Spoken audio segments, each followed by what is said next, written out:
URC run number 10, folks. Connacht with their brand spanking new stadium. Haven't been able to get the job done for the new record crowd there in Galway. Going down to Leinster, 34 points to 23. That's the first full game of rugby I've watched in about a month because I've been away. But I'm back. I got out of bed at 6:30, a bit bleary-eyed with a little bit of jet lag. But watch this game. As I said, cracking crowd. And I feel like it was a bit of an arm wrestle, and Connacht's record in the URC this season is not great. But they at least showed a bit of fight for this one, and it's maybe, I don't know, maybe signs that they can still push for the playoff. It's going to be difficult, but Leinster, they spoiled the party for the Connacht lads, and 5-point game from them. They are on a pretty good run.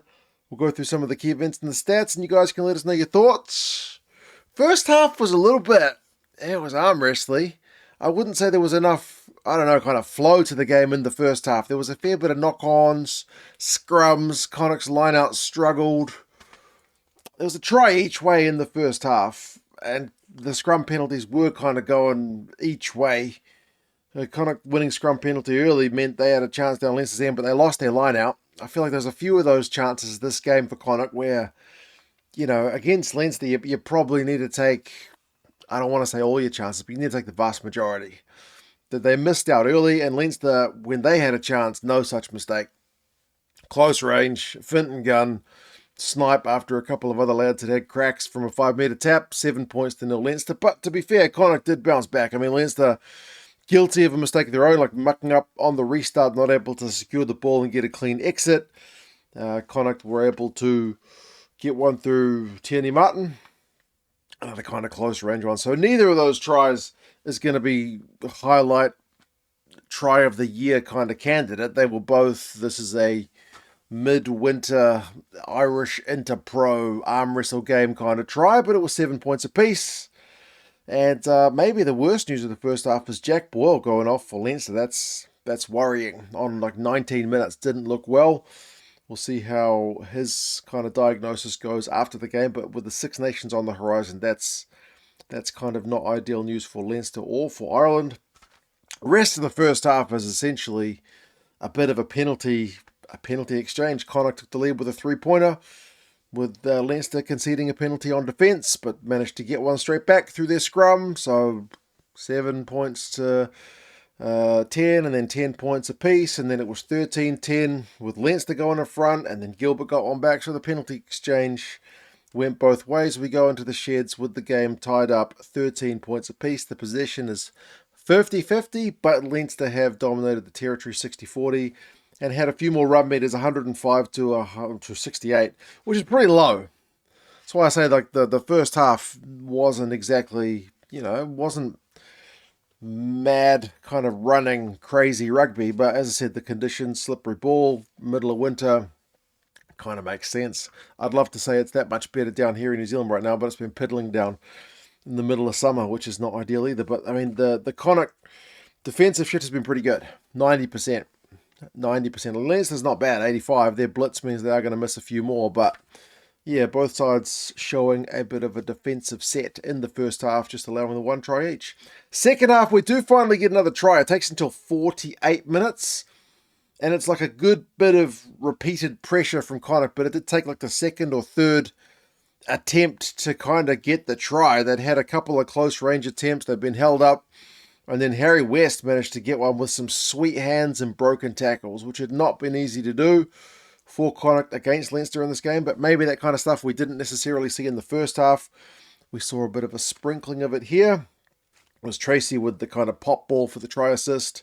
Both sides were having a go at the referee for bloody everything. Like Caelan Doris was having a go at him for a forward pass, and they were asking for high tackles earlier. And Bundy Aki, later on in the game, would get penalised for too much chat with the referee. I think he was getting a bit sick of it, but yeah, they ruled there's no forward pass. 20 points to 13. Connacht are in front.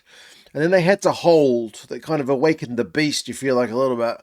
They had to hold a couple of waves of Leinster defence, which they did pretty well. But after doing that, for some period, they conceded a penalty at scrum time. And this time, Leinster punished. It was Achia Snyman. Close range one from him, so 20 points apiece. And then The moment I knew there was trouble, Charlie Tector busts through and makes it a quick fire double for Leinster. So 56 to 59 minutes. Connacht go from being a try up to a try down within a matter of moments. So real defensive collapse from the Connacht guys there.